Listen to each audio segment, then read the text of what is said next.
ଭାଗ୍ୟ ଦିନେ ଭବିଷ୍ୟତକୁ ପଚାରିଲା, ଆଚ୍ଛା ତୁ କହିଲୁ ଦେଖି, ମଣିଷ ତ ସବୁ କାମ ତା ନିଜ ଇଚ୍ଛାରେ କରିଥାଏ, ପୁଣି ବେଳେ ବେଳେ ଭାଗ୍ୟକୁ ଦୋଷ କ'ଣ ପାଇଁ ଦେଇଥାଏ? ସାଙ୍ଗମାନେ, ଭବିଷ୍ୟତ ବହୁତ ସୁନ୍ଦର ଉତ୍ତର ଦେଇ କହିଲା, ମଣିଷ ନିଜ ଇଚ୍ଛାରେ ସବୁ କରେ ସିନା। ଯେଉଁଠି ମଣିଷକୁ କିଛି ଲାଭ ମିଳିଥାଏ ସେଇଠି ସେ ନିଜ କର୍ମର ଫଳ ବୋଲି ଭାବି ନିଏ। ଯେଉଁଠି ନିଜର କିଛି କ୍ଷତି ହୋଇଥାଏ ବା ହରାଇଥାଏ ସେଇଠି ସେ ତାର ଭାଗ୍ୟକୁ ଦୋଷ ଦେଇଥାଏ। ବନ୍ଧୁ କହିବାର ଅର୍ଥ ସମସ୍ତେ ସମସ୍ତଙ୍କ ସ୍ୱାର୍ଥରେ ବନ୍ଧା। ସ୍ୱାର୍ଥ ଥିଲେ ସମ୍ପର୍କ ଅଛି, ସ୍ୱାର୍ଥ ସରିଗଲେ ସମ୍ପର୍କ ତୁଟିଲା। ସେତେବେଳେ ଖାଲି ଗୋଟେ କଥା କହି ବୁଲନ୍ତି ଯେ ସେ ମୋ ଭାଗ୍ୟରେ ନାହିଁ। ଯେତେ ଚେଷ୍ଟା କଲେ ବି କ'ଣ ହବ? ଶ୍ରୀକୃଷ୍ଣ କହିଛନ୍ତି, କିଏ ଅବହେଳା କଲା, କିଏ ତୁମକୁ ଅପମାନ କଲା, କିଏ ତୁମର ବଦନାମ କଲା, କିଏ ଛାଡ଼ି ଦେଇ ଚାଲିଗଲା, ଏସବୁକୁ ତୁମେ ଅଣଦେଖା କରିବା ଶିଖ।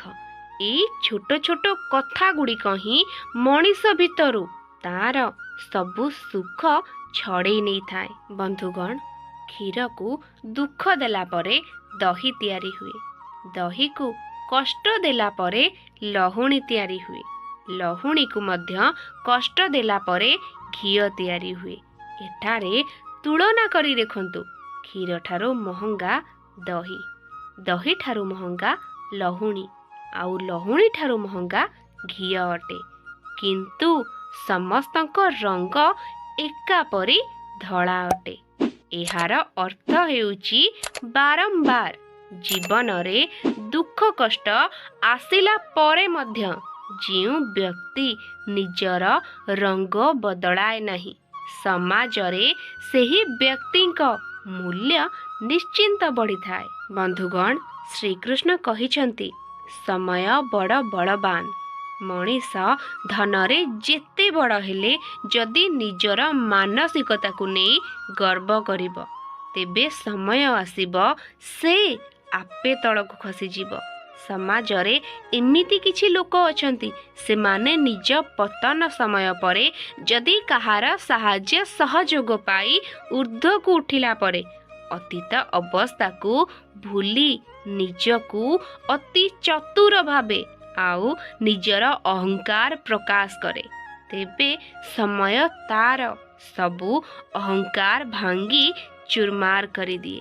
ଆପଣମାନେ ଜାଣିଛନ୍ତି କି, ସଂସାରରେ ଏପରି ଏକ ଜିନିଷ ଅଛି ଯାହାକୁ ପଇସା ଦେଇ କିଣିପାରିବେ ନାହିଁ, କିନ୍ତୁ ଏହା ମାଗଣାରେ ମିଳିଥାଏ। ସେହି ଅମୂଲ୍ୟ ଜିନିଷଟି ହେଉଛି ବାପା ମାଙ୍କର ସ୍ନେହ ଓ ଭଲ ପାଇବା। ଏହି ଭଲ ପାଇବାର ମୂଲ୍ୟ ଏତେ ଅଧିକ ଯେ ଯାହାକୁ ଟଙ୍କା, ସୁନା କିମ୍ବା ସଂସାରର କୌଣସି ଦୁର୍ମୂଲ୍ୟ ପଦାର୍ଥ ଦେଇ ବି କ୍ରୟ କରିହୁଏ ନା।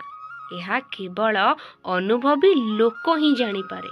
ତେଣୁ ପିତାମାତାଙ୍କ ପ୍ରତି କର୍ତ୍ତବ୍ୟରେ ଅବହେଳା କରନ୍ତୁ ନାହିଁ।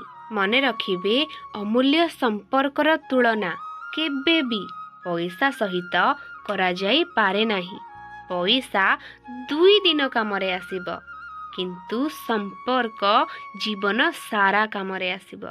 ମିଠା ତ ସବୁ ଦୋକାନରେ ମିଳେ, ସ୍ନେହ ଭରା ମିଠା 2 ପଦ କଥା କେବଳ ଜଣେ ସ୍ନେହୀ ମଣିଷ ଠାରୁ ହିଁ ମିଳିଥାଏ।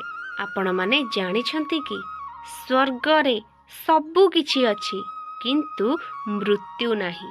ଗୀତାରେ ସବୁ କିଛି ଅଛି କିନ୍ତୁ ମିଛ ନାହିଁ। ଏଇ ଦୁନିଆରେ ସବୁ କିଛି ଅଛି କିନ୍ତୁ କାହାରିକୁ ଶାନ୍ତି ନାହିଁ। ଆଜିର ମଣିଷ ପାଖରେ ସବୁ କିଛି ଅଛି କିନ୍ତୁ ଧୈର୍ଯ୍ୟ ନାହିଁ। ସେହିପରି ଏଠି ଆଶା ଅଛି, ପୂର୍ଣ୍ଣତା ନାହିଁ। ଏଠି ସ୍ୱପ୍ନ ଅଛି, ସତ୍ୟତା ନାହିଁ। ଏଠି ଜୀବନ ଅଛି, ଆନନ୍ଦ ନାହିଁ। ଏଠି ବନ୍ଧୁ ଅଛି, ବନ୍ଧୁତା ନାହିଁ। ଏଠି ସମ୍ପର୍କ ଅଛି, ବାସ୍ତବତା ନାହିଁ। ଶ୍ରୀକୃଷ୍ଣ କହିଛନ୍ତି, ଶୁଣିବାର ଅଭ୍ୟାସ କରନ୍ତୁ, କାରଣ ଦେଖେଇ କହିବା ଲୋକ ଏଠି ବହୁତ ଅଛନ୍ତି। ହସିବା ଅଭ୍ୟାସ କରନ୍ତୁ, କାରଣ କନ୍ଦାଇବାକୁ ପ୍ରଯତ୍ନ କରିବା ଲୋକ ଏଠି କମ୍ ନାହାନ୍ତି। ଉପରକୁ ଉଠିବାକୁ ଆଦତରେ ପକାନ୍ତୁ, କାରଣ ଗୋଡ଼ ଟାଣିବାକୁ ଲୋକ ଏଠି ଚାହିଁ ବସିଛନ୍ତି। ପ୍ରୋତ୍ସାହିତ କରିବାକୁ ଅଭ୍ୟାସ କରନ୍ତୁ, କାହିଁକି ନା ହତୋତ୍ସାହିତ କରିବାକୁ ଲୋକଙ୍କ ଏଠି ଅଭାବ ନାହିଁ। ଜୀବନର ସବୁଠୁ କଠିନ ସମସ୍ୟା ହେଉଛି ନିଜକୁ ଚିହ୍ନି ପାରିବା।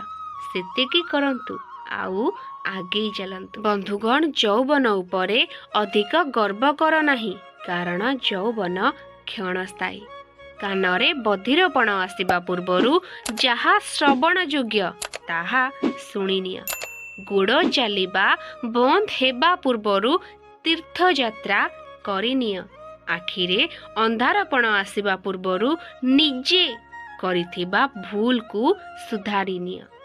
ବାଣୀ ବନ୍ଦ ହୋଇଯିବା ପୂର୍ବରୁ କିଛି କିଛି ମିଠା କଥା କହିଦିଅ। ହାତ ବନ୍ଦ ହେବା ପୂର୍ବରୁ କିଛି ପୁଣ୍ୟ କାମ କରିନିଅ। ଦେହରୁ ଆତ୍ମା ଚାଲିଯିବା ପୂର୍ବରୁ ପ୍ରଭୁଙ୍କ ନିକଟରେ ଶରଣ ହୋଇଯାଅ।